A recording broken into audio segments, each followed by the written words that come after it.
अन्नपतेन्नस्यानो देशानामेव सयाशुकमेनाः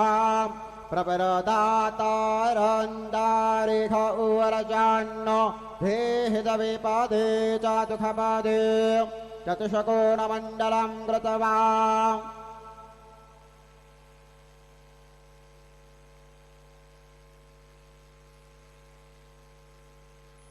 तदुपरिनिवेद्य पात्रन्निधाय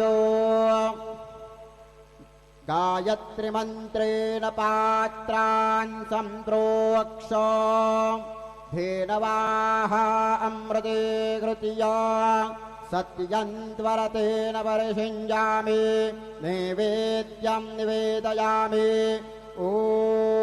प्राणाय स्वाहा ॐ अपानाय स्वाहा ॐ व्यानाय स्वाहा ॐ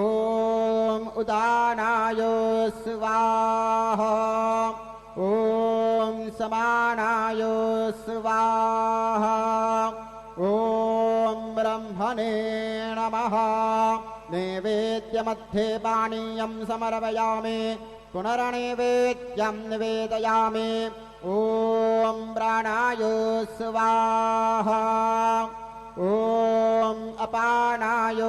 स्वाहा ॐ व्यानाय स्वाहा ॐ उदानाय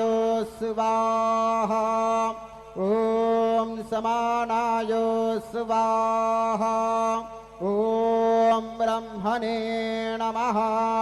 नैवेद्यं समर्पयामि हस्तप्रक्षालनं समर्पयामि मुखप्रक्षालनं समर्पयामि सद्गुरु साईनाथ देवताभ्यो नमः प्रार्थनापूर्वकं नमस्कारं करोमि तथा च मङ्गलाराधिक्य दीपं दर्शयामि।